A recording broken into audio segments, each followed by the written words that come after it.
এটা হচ্ছে ষষ্ঠীর পরের দিনের ব্লগ, কিন্তু এই ভিডিওটা আমি আপলোড করব গতকাল, মানে দশরার পরের দিন, একাদশীর দিন। সকাল সকাল ঘুম থেকে উঠে আমার প্রচন্ড পরিমাণে ঘুম পাচ্ছিল। এখানে তোমরা দেখতে পাচ্ছ আমার চোখে কি প্রচন্ড ঘুম। ঘুম থেকে উঠে দেখি প্রায় 10:30টার মতো বেজে গেছে। বাইরে এসে দেখি মা মেখেছে এখানে দই মুড়ি, যেটা আমার ভীষণ ভীষণ ফেভারিট। আমি এতবার দই মুড়ি মেখেছি কিন্তু কোনোবার মায়ের মতো টেস্ট আনতে পারি না। সেই জন্যই যখন আমি এই বাড়িতে আসি আমি কিন্তু মায়ের হাতের দই মুড়ি খাওয়ার চান্স একবারও ছাড়ি না। সকালবেলা ঘুম থেকে উঠে বলো বা সন্ধ্যাবেলা ঘুম থেকে উঠে বলো, দই মুড়ি খেতে আমার ভীষণই ভালো লাগে। এখানে আমি একটুখানি দেখো এদের সাথে খেলা করছিলাম। এখনো তো এদের কাছে আমি অচেনা, কারণ মাত্র একদিনই হয়েছে এসেছি। আমি আগে এসেছিলাম তখন ওদের বয়স মাত্র 1 সপ্তাহ মতো ছিল। গতকাল তোমাদের সাথে যে ফলের ভিডিওটা আমি পোস্ট করেছিলাম, যেটার নাম প্যাশন ফ্রুট বা ট্যাং ফল, তো সেই ফলটা আজকে আমি কাটবো। ফলটা এত পরিমাণে শক্ত না, চাকু দিয়ে কাটতেই পারছিলাম না। কিন্তু এই ফল আগে খাইনি, আজকে ফার্স্ট টাইম খাবো। আর ফলটা একদমই কামরাঙার মতো সেন্ট বেড়েছিল, দেখতে কিন্তু কিছুটা হলুদ ড্রাগনের মতো, খেতেও টক মিষ্টি, আর দানাগুলো একটু শক্ত মতন, একদমই কামরাঙার মতো লাগছিল আমার কাছে। তোমরা কে কে খেয়েছো জানি। ফলটা কালকে কাকি মায়ের কাছে দিয়ে গেছিল, ভেবেছিলাম কিছুদিন পরে কাটবো, কিন্তু দেখি গায়ে দাগ হয়ে যাচ্ছে, সেই জন্য কেটে খেয়ে ফেললাম। আর আমার তো প্রথম খাওয়াতেই ভীষণ ভালো লেগেছে।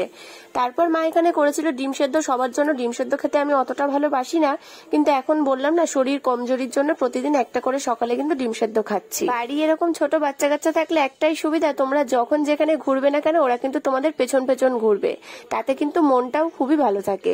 গরমকালের আমার সব থেকে প্রিয় ফল হচ্ছে আমার লিচু, আর এটা খাওয়া আমার এবছরের প্রথম লিচু, যেটা কিন্তু ভীষণ মিষ্টি ছিল। তোমাদের কোন কোন ফল প্রিয় আমাকে কমেন্ট করে জানিও। গরমকাল পড়ার থেকে তো প্রায়ই পাকা আম খেয়েই যাচ্ছে, এখন একটুখানি ইচ্ছা করছে টক মিষ্টিওয়ালা কাঁচা আম খেতে।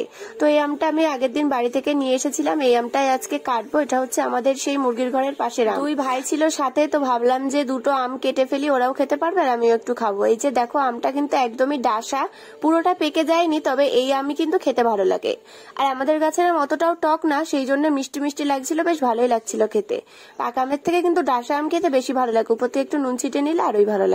এখন আমাদের এই বাড়িতে কিন্তু মোট 4টে বেড়াল। এই যে এ হচ্ছে ভম্বল, ও কিন্তু ওর 2 বাচ্চা আর বউকে নিয়ে এখানেই থাকে। আমাদের এখানে কিন্তু কোনো কিছুরই অভাব নেই, ছাগল বিড়াল কুকুর সবই কিন্তু আছে। দুপুরবেলা মা রান্না করেছিল কুলেখাড়া শাক, যেটা আমি ওখান থেকে নিয়ে এসেছিলাম বাবার জন্য। আর এমদের বাড়ি থেকে 2 রকমের তরকারি পাঠিয়েছিল আমার জন্য, 2টোই শাক, একটা লাউ শাক একটা পুঁই শাক। এলাইচি ফ্লেভারের দইটা নিয়ে এসেছিল আমার মামা, যেটার হাড়িটা ভীষণ কিউট আর দইটাও ভীষণ ভালো খেতে। সন্ধ্যাবেলা খেলাম কলা পাকা, এটা হচ্ছে কাঁঠালি কলা, এই কলাটা আমার ভীষণ প্রিয়। সন্ধ্যাবেলা আমাদের বাড়িতে রেমো আর কুন্তল এসেছিল, তো একটুখানি লেবু চা করেছিলাম, সেটাই সবাই টিভি দেখতে দেখতে খাচ্ছি। আর বাবা দেখো 11টার সময় বাড়ি এসেছে এক ব্যাগ আইসক্রিম। আমি আইসক্রিম খেতে ভালোবাসি বলে যখনই আসি তখনই কিন্তু গাদা গাদা আইসক্রিম নিয়ে চলে আসে। রাতেবেলা খেলাম আলু সেদ্ধ আর ডাল, মাছ মাংস ছিল, কিন্তু আমার না আর ভালো লাগছিল না। তো ব্যাস, আজকে আমার এই ভিডিওটা অবধি। তোমাদের ভিডিওটা কেমন লাগলো অবশ্যই কিন্তু কমেন্ট করে জানিও। Thanks for watching.